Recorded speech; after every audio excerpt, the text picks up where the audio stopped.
আসসালামু আলাইকুম। রাশিয়ার রাষ্ট্রীয় গণমাধ্যম আরটি আমাদের প্রধান উপদেষ্টা ডক্টর মোহাম্মদ ইউনূস এবং সেনা প্রধান জেনারেল ওয়াকরুজ্জামানের মধ্যকার যে দ্বন্দ্ব সেটি নিয়ে একটি রিপোর্ট প্রকাশ করেছে।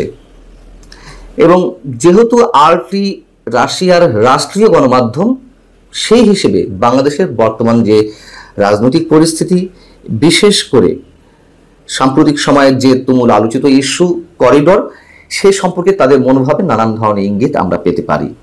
এখন আরটি যে রিপোর্টটি করেছে সেটিকে রেফারেন্স হিসেবে নিয়েছে, আবার যেটিকে কেন্দ্র করে করেছে প্রধান উপদেষ্টার যে অফিসিয়াল এক্স হ্যান্ডেল, সেখানে একদিন আগে একটি পোস্ট করা হয়েছে সেনা প্রধান এবং ডক্টর মোহাম্মদ ইউনূসের মধ্যকার যে দ্বন্দ্ব, সেই সম্পর্কে দোষারোপ করা হয়েছে সম্পূর্ণভাবে ভারতীয় গণমাধ্যমকে।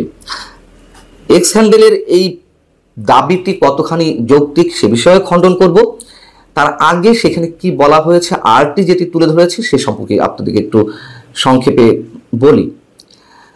এক্স হ্যান্ডেলে দাবি করা হচ্ছে, প্রধান উপদেষ্টার এক্স হ্যান্ডেলে বলা হচ্ছে যে সম্প্রতি বেশ কয়েকটি ভারতীয় মূলধারার সংবাদ মাধ্যমে বাংলাদেশ সেনাবাহিনী এবং অন্তর্বর্তীকালীন সরকারের প্রধান উপদেষ্টাকে জড়িত করে ক্রমাগত মিথ্যা এবং বিভ্রান্তিকর প্রচারণা চালানো হচ্ছে, যেখানে অভিযোগ করা হয়েছে এই গণমাধ্যমগুলোতে বাংলাদেশ সেনাবাহিনী প্রধান জেনারেল ওয়াকরুজ্জামান প্রধান উপদেষ্টা মোহাম্মদ ইউনূসকে ক্ষমতা থেকে অপসারণের জন্য সব ধরনের চেষ্টা করে যাচ্ছেন। ইউনূসের অন্তর্বর্তীকালীন সরকারকে চ্যালেঞ্জ করার জন্য সেনাপ্রধান সাংবিধানিক ফাঁকফোকর বিবেচনা করছেন। এসব রিপোর্ট এবং নিবন্ধে দাবি করা হয়েছে যে যদি ইউনূসের কাছ থেকে ক্ষমতা হস্তান্তর ব্যর্থ হয়, তাহলে সেনাপ্রধান বাংলাদেশের রাজনীতিতে একটি নরম দখলের জন্য চাপ দিতে পারেন, যার ফলে রাষ্ট্রপতি মোহাম্মদ শাহাবুদ্দিনকে জরুরি অবস্থা ঘোষণা, অন্তর্বর্তীকালীন সরকার ভেঙে দেওয়া এবং নির্বাচন দ্রুত করার জন্য চাপ দেওয়া হতে পারে। এগুলো ভারতীয় গণমাধ্যমে উল্লেখ করা হচ্ছে, সেটি প্রধান উপদেষ্টা এক্স হ্যান্ডেলে তুলে ধরা হয়েছে। এখন এইগুলোকে সামনে নিয়ে এসে আরটি যেটা বলছেন রাশিয়ার গণমাধ্যম, যে ডক্টর মোহাম্মদ ইউনূস ভারতীয় গণমাধ্যমকে ভুল তথ্য ছড়ানোর অভিযোগে অভিযুক্ত করলেও তার এবং সেনাবাহিনীর মধ্যে যে ক্রমবর্ধমান বিভেদ, সেই সাথে দেশের রাজনৈতিক দলগুলোর মধ্যে ক্রমবর্ধমান বিভেদ সম্পর্কে নানান গুঞ্জন বাংলাদেশি গণমাধ্যম এবং আন্তর্জাতিক সংবাদ মাধ্যমগুলোতে প্রতিনিয়ত প্রকাশ হচ্ছে। আরটি কিন্তু তাদের মন্তব্যটি জানিয়ে দিল এবং প্রতিবেদনগুলো ইঙ্গিত দিচ্ছে যে নির্বাচন অনুষ্ঠান করতে বিলম্ব সৃষ্টি হলে অসন্তোষ বাড়বে। ডক্টর ইউনূস বারবার বলছেন যে 2026 সালের জুনের মধ্যে নির্বাচন হবে, কিন্তু সেগুলোতে কেউ আস্থা রাখতে পারছেন না।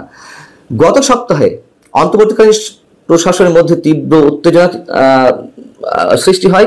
জেনারেল ওয়াকার ঢাকা সেনানিবাসে একটি উচ্চ পর্যায়ের সভাতে বলেছেন যে বাংলাদেশের রাজনৈতিক স্থিতিশীলতা প্রয়োজন, এটি কেবলমাত্র একটি নির্বাচিত সরকারের মাধ্যমে সম্ভব, কোনো অনির্বাচিত সরকারের কোনো সিদ্ধান্ত নেওয়া ঠিক না। এবং করিডোর ইস্যুতে যেটি তিনি মন্তব্য করেছেন সে বিষয়ে এখানে উল্লেখ করা হয়েছে যে কোনো অবস্থায় করিডোর নয় এবং বাংলাদেশের স্বাধীনতা সার্বভৌমত্বের ক্ষেত্রে সেনাবাহিনী কোনো ধরনের কোনো আপোষ করবে না। এই বিষয়গুলো আরটি তুলে ধরেছে। এখন প্রধান উপদেষ্টার এক্স হ্যান্ডেলে যেটি দাবি করা হয়েছে, অন্তর্বর্তীকালীন সরকার এবং সেনাবাহিনীর মধ্যকার যে দূরত্ব বা দ্বন্দ্ব, সেজন্য ভারতীয় গণমাধ্যমগুলো দায়ী। প্রথমেই বলে নিই, একথা সত্য, ভারতের বিভিন্ন গণমাধ্যম, বিভিন্ন সংবাদ মাধ্যম চূড়ান্ত পর্যায়ে কোনো কোনো ক্ষেত্রে প্রোপাগান্ডা ছড়াচ্ছে, গুজব ছড়াচ্ছে, অপতথ্য ছড়াচ্ছে।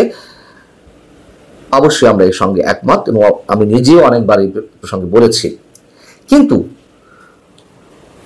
সরকারের দায়িত্বশীল পর্যায়ের ব্যক্তিরা সেনাবাহিনী সম্পর্কে ক্রমাগতভাবে যে বিদ্বেষ ছড়াচ্ছেন, আক্রমণাত্মক বক্তব্য দিচ্ছেন, সেগুলোকে মিথ্যা প্রশ্ন ওঠে, সেগুলো সম্পর্কে তো আমরা জানি। তাহলে এই যে একটা স্পর্শকাতর প্রতিষ্ঠান সেনাবাহিনী এবং সরকারের মধ্যকার যে দ্বন্দ্ব সৃষ্টি করা, তার জন্য কি শুধু ভারতীয় গণমাধ্যম দায়ী?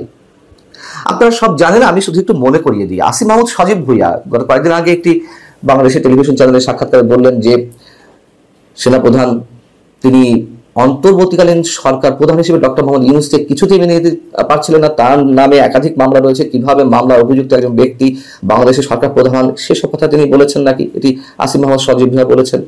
এবং সেই জায়গা থেকে তিনি যখন পারলেন না এটি আটকাতে, তখন বুকে পাথর বেঁধে বিষয়টি মেনে নেওয়ার চেষ্টা করেছেন এবং চেষ্টা করে যাচ্ছেন। এই যে সন্দেহের দানা তৈরি করা, সন্দেহের বীজ বপন করা, কারা করছে এটি? তারপর সেনাপ্রধান সম্পর্কে তো জাতীয় নাগরিক কমিটির নেতারা হাসনাত আব্দুল্লাহ থেকে শুরু করে সাজিদ আলমরা যেই হুঙ্কার হুঁশিয়ারি দিয়ে আসছে, সেগুলো আমরা জানি, নতুন করে বলার কোনো প্রয়োজন নেই। মাহফুজ আলম, তথ্য উপদেষ্টা মাহফুজ আলম এবং স্থানীয় সরকার বিষয়ক উপদেষ্টা আসিফ মাহমুদ ক্রমাগতভাবে তাদের ফেসবুক স্ট্যাটাসে যেভাবে মন্তব্য করছেন, উত্তরপাড়া উল্লেখ করে বিভিন্নভাবে সতর্ক করে দিচ্ছেন, সেগুলো আমরা জানি। যেদিন সেনাপ্রধান বক্তব্য দিলেন 21শে মে অফিসার্স অ্যাড্রেসে, সেই বিষয়েও সরকারের প্রধান উপদেষ্টা বিশেষ সহকারী ফয়েজ আহমেদ তৈয়ব তিনিও সেনাবাহিনীকে রাজনীতিতে নাক গলাতে আহ্বান জানালেন, এক ধরনের সতর্কতা জারি করলেন।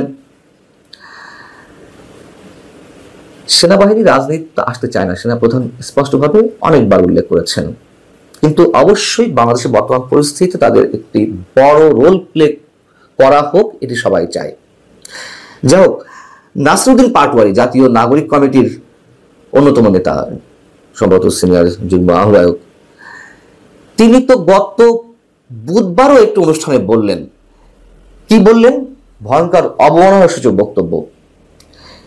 সেনাবাহিনী ক্যান্টনমেন্টেই থাকুক, আমরা সবাই চাই সেনাবাহিনী ক্যান্টনমেন্টেই থাকুক, কিন্তু বাংলাদেশের বিভিন্ন গণতান্ত্রিক পথে সেনাবাহিনী বাধা সৃষ্টি করছে। গত 15 বছরে ক্যান্টনমেন্টের রাস্তা প্রশস্ত হয়েছে, বড় বড় দালান উঠেছে, কিন্তু তাদের কাছে কোনো অস্ত্র দেখিনি। তাদের পেটগুলো অনেক বড় হয়েছে, বসে বসে থাকার কারণে তাদের পেটগুলো অনেক বড় হয়েছে, তাদেরকে কখনো মার্চ করতে দেখিনি। এই যে মন্তব্যগুলো, বিভেদ, দ্বন্দ্ব, সন্দেহ, সংশয় কারা সৃষ্টি করছে? যাই হোক, আরটি করিডোর ইস্যুতে পরবর্তী যে মন্তব্য করছে, কাউকে স্পেসিফিক রেফারেন্স না দিয়ে শুধু এটুকু বলার চেষ্টা করছে যে করিডোর ইস্যুতে মিয়ানমারে রাখাইনে যদি বাংলাদেশ করিডোর দেয়, সেক্ষেত্রে বাংলাদেশের স্বাধীনতা সার্বভৌমত্ব হুমকির মুখে পড়তে পারে। অতএব অনেক আগে থেকেই বলে আসছি যে এই ধরনের কোনো হঠকারী সিদ্ধান্ত নেওয়া হলে রাশিয়া, চীন, ভারত বসে থাকবে না। চীনের নানা ধরনের প্রতিক্রিয়া আমরা জানতে পারছি, ভারত তো রয়েছেই। রাশিয়ার গণমাধ্যমে সম্ভবত এইভাবে রিপোর্ট এই প্রথম করা হলে, এর আগে কম বেশি হতে পারে, কিন্তু মোটামুটি অনেক বিষয় খুব সংক্ষিপ্ত আকারে এই রিপোর্টে বোঝানোর চেষ্টা করা হয়েছে। ভালো থাকুন সবাই, আল্লাহ হাফিজ।